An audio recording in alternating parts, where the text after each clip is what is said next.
Hey Em, just me again. Look, I know you're doing the Melbourne Marathon on the weekend and you've had some pain into that posterior tibial area on the inside of the shin. Thought I'd put together a few little videos, one video for you to just run through. Just going to cover off a half a dozen key things you should be doing.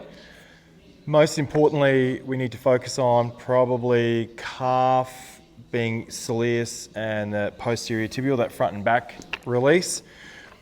I'll also go through your glute 1, glute 2, lateral hip, quad, and then also a good calf stretch. So that will also be quite important because it will load up one of your big toe flexors that often gets really tight and can contribute to that tightness that you're feeling in the back of the shin.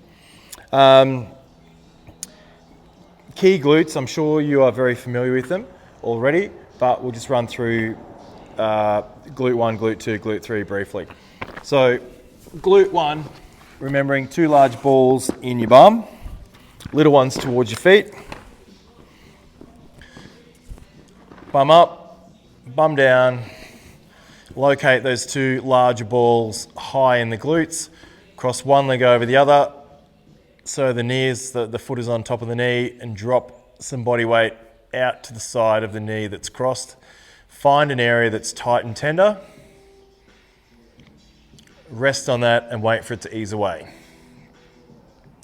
Once it gets to about half of where it started, move on to the next one. Remember, we're not rolling, we're just millimeter by millimeter hunting. If you feel like your bum cheek is coming off, remember, just wedge that hand in, and then that will actually will act as a brake and also increase your stability. That's glute 1. Glute 2, remember, just float that top leg down so the inside of the foot meets the opposite foot, and you should feel that sink deeper into your bum. If you want, you can pop your other foot on top and just pivot some body weight over. Again, hitting those deeper hip rotators and progressively working more laterally and around to the outside of the hip. Again, if you feel like the bum cheek comes off, wedge the hand in. Too easy. The third position, everybody's favorite. Small ball in the end. Remember, you can come in from the front or the back. So we're trying to find the top of the hip or the side of the hip bone, and then pretty much in this position directly underneath, you'll feel a couple of more bony prominences called your greater trochanter. So basically between these 2 points there's a soft spot, that's where we're trying to hit. Now, whether you will start on our side, so either you come in from the front,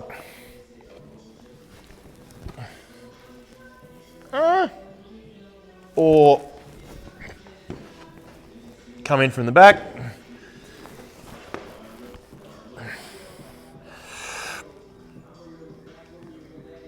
Oh gosh, I'm easy either way. Whatever suits best. Different directions will give you different angular pressure, so work on both and see what works best for you. Remembering that when we hit one of those deep glute muscles, your glute med, which is kind of deep lateral posterior hip area, it may send a really strong ache into your shin, like a really strong exploding ache. Don't stress about that, that's quite normal, but often means if you're getting soreness in the legs and achiness in the legs, restless legs, some of that pain can be coming from up top in your glutes. So trying to get rid of that will actually help those muscles function a little bit better. Into the calf.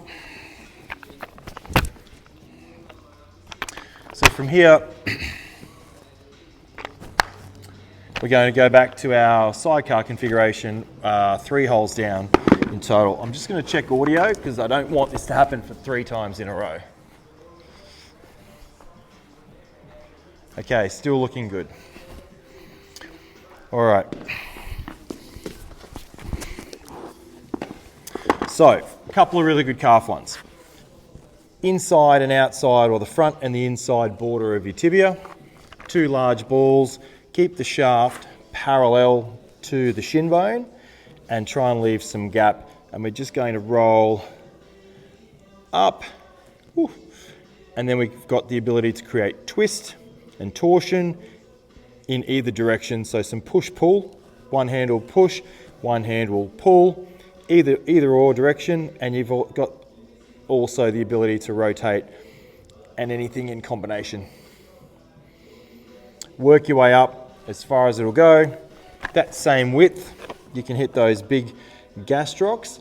However, this is where most people come into play with alternate size calves. So what I'm going to do now is I'm going to use the 2 balls with the pins. I'm literally going to create some more space by extending the pins out so they're sort of flush on top. That gives us a bit more space. Here, front and back of the tibia, hit right up high in the junction of the gastrocs and the soleus. Or we can bring that again one closer. So here I've got 4 holes between the pins. We'll go for the smaller ball on the inside because that's more pressure, and we can get that right up into that posterior tibial area where you're getting a fair bit of your shin. So remember, we don't need to take all the calf. We can just take bits at a time and we just slowly work it in, remembering to deliver just the precise amount of pressure exactly where you need it. So that's the benefit of body spanner stuff, is you're literally hands-on treating yourself.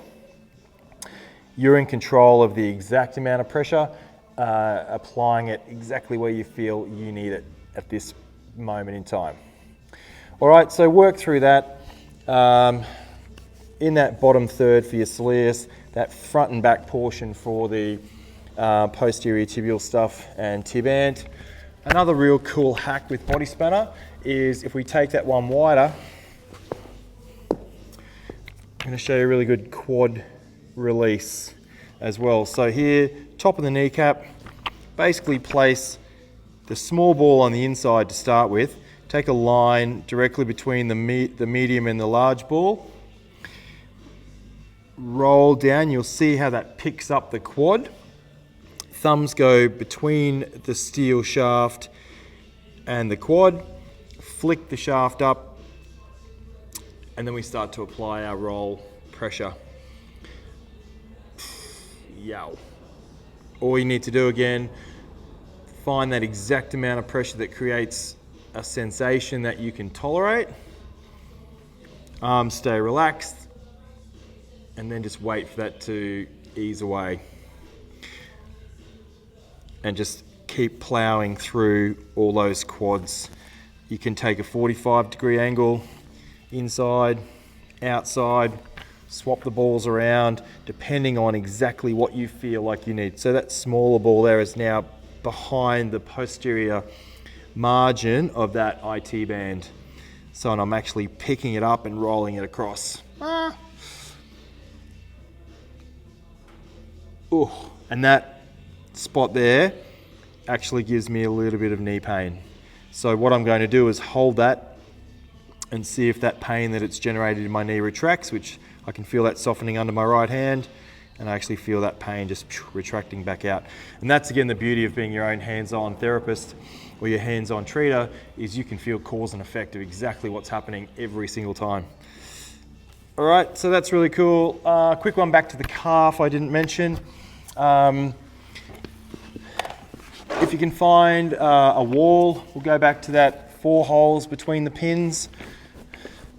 Inside and outside, toes are pointed. I'm just going to lean up and put my foot against the wall and let gravity do its thing. So here, I'm just holding position. If I have my foot high, you can see my heel will be flat, so then I'll get higher with the balls, or my calf will be on less stretch. Foot comes down, heel's off the wall, and gravity is just doing the work. So here I've pinched the calf, or I've caught the calf, holding position, and just let gravity slowly allow the heel to relax down. That's going to be great for that soleus and all those deep posterior tibial muscles. The one other thing I want to go through quickly is a really good calf stretch.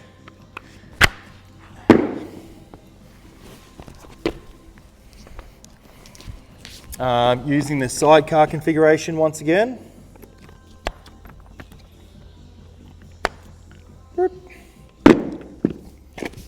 Okay, so what we want to do here is place the foot flat, heel down, the big toe is extended on the shaft, ball of the foot is on the ground, step the opposite foot slightly forward, and then bend this back knee. Being sure to keep your body weight up, not leaning forward. If you need more stretch, shift this foot, the opposite foot further forward, and bend at the knee. And you should feel that load up under the foot into that lower third of the calf, and sometimes a stringy bit up, higher up. When you come out of this stretch, just be careful. So weight back through here, slowly stand up, step away, waggle the feet. Don't be too keen just to pull out because we are loading up some structures in there that don't stretch really easily. That stretch incorporated with your calf 1, calf 2 will be priority.